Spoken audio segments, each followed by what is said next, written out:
Good morning, everybody. It's Tuesday, October 29th, 5:26 a.m. Central Time.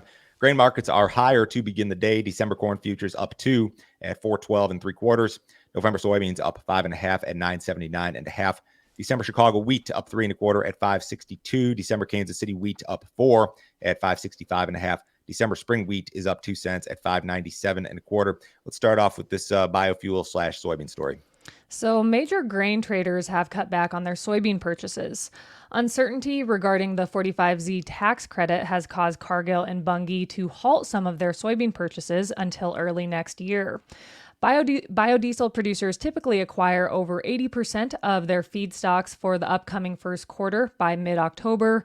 However, a lack of clarity surrounding the subsidy has caused the majority of producers to obtain only about 10% of those feedstocks. The Treasury Department has been slow to issue guidance for the tax credit, which is scheduled to begin in January. The election next week could also impact the future of the tax credit.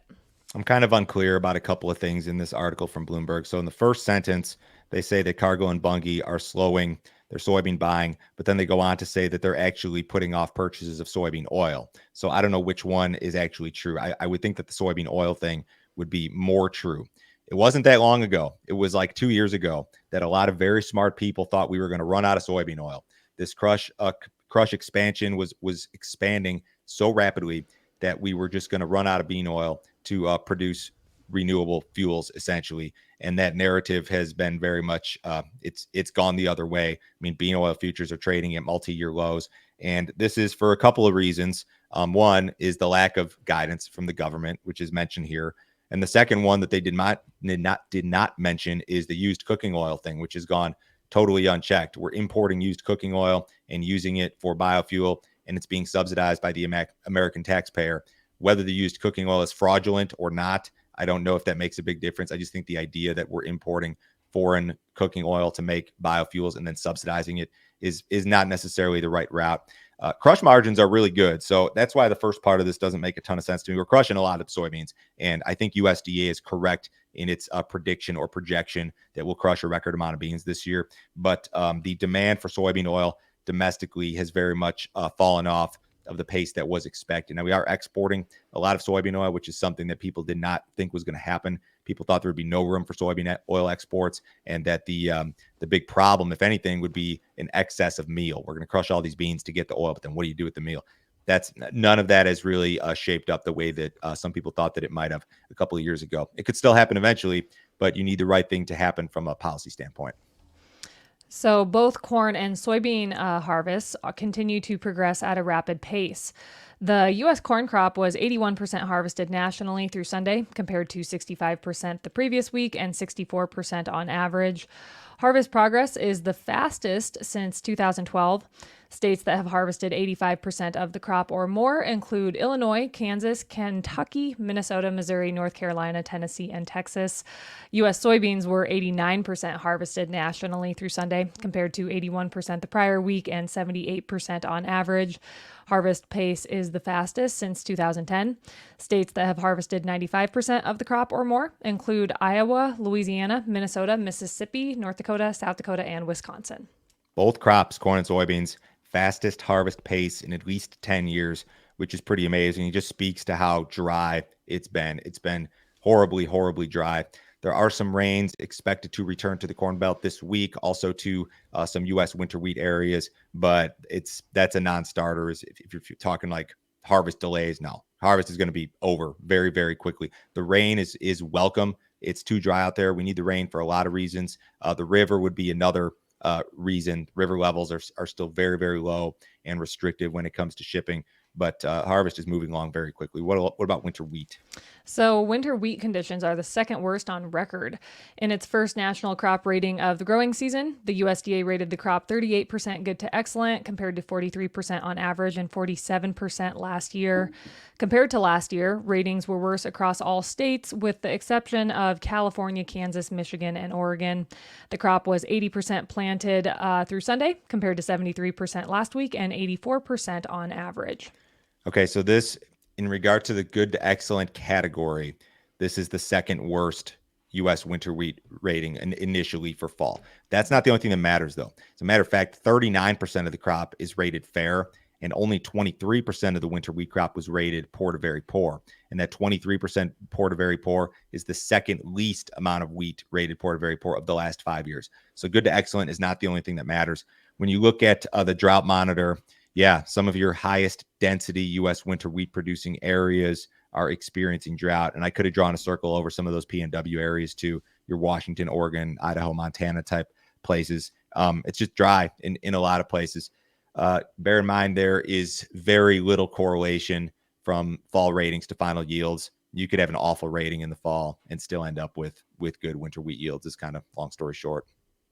So if you guys have not checked out our premium content, you sure need to do so. Joe, can you tell me about some of our recent premium videos? Yesterday's video was topical. My friend Ben Blair from Iowa was on. We talked about dry harvest and bottom line impact. He talked about the implications of harvesting dry grain, discussed phantom yield loss a little bit. He did some of released and made available for our premium crowd some of his studies involving some of this and how it affects your bottom line. This is not a video that you would email me with questions about because I don't know a damn thing about it. But Ben is very smart and knows his stuff.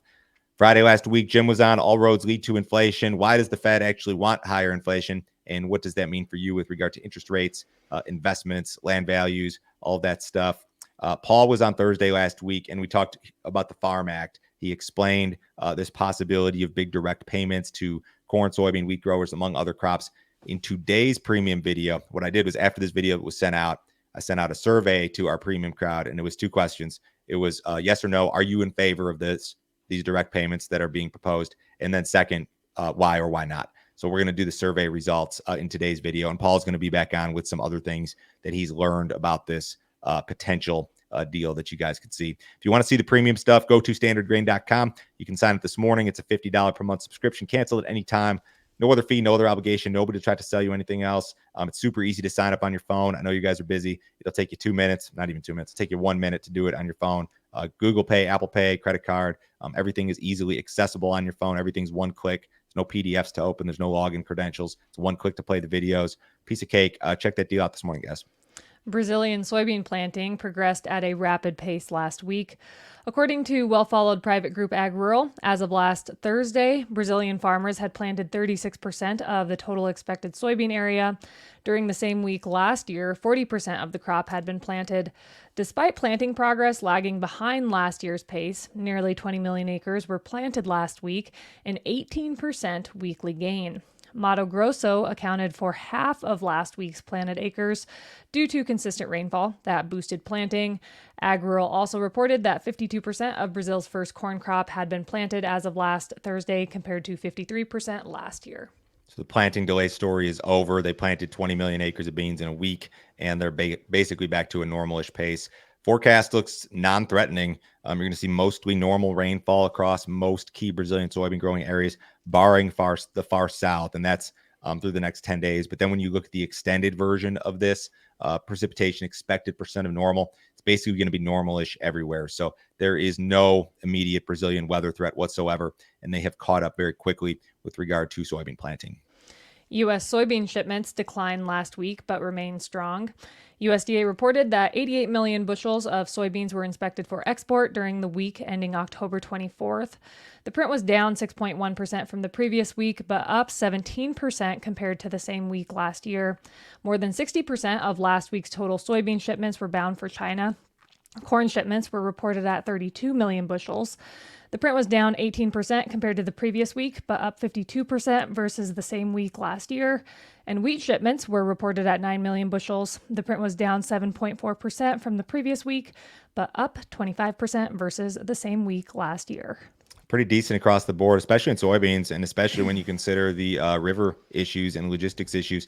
So 2.4 million metric tons of soybeans is about where we should be right now, given the seasonality and given the fact that, or the projection at least, that we've got a record U.S. soybean crop out there. So this is not surprising. You should see this sort of strength, and we really need to see this sort of strength in shipments continue for several more weeks would be ideal.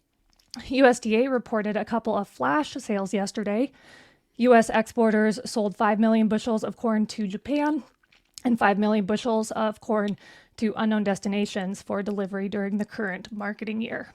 USDA is going to release its next report on November 8th, I believe. And in that report, they may have to address the export situation. So commitments are the third best of the last 10 years. We're behind only 2020 and 2021 with regard to export sales. And these don't include the recent flash sales. But what I'm saying is exports have been very strong. Does USDA believe, as I mentioned yesterday, that Mexico and some others are front loading the export program to get ahead of some geopolitics or some trade war type issues, and also just to take advantage of low prices? Or is this sort of strength going to continue? That's what we don't know, and USDA may have to address that here. Is that next week or in 2 weeks? What did cattle do yesterday? Cattle futures ended the day higher on Monday. Live cattle were 12 cents to 47 cents higher. Feeders were 15 cents to $1.57 higher. Boxed beef was mixed yesterday. Choice ended the day at $323.50. That was up $1.26. Select ended the day at $292.18. That was down $2.90. Outside markets, U.S. dollar is about flat. Stocks are off just marginally. Bonds are off just a little bit. Gold is up $5. Crude oil is up 74 cents in the December WTI at 68.12. A big rally in the Bitcoin market. It was up to 71,000. Looks like a breakout on the charts there to me. Have a great day, guys. We'll be back on Wednesday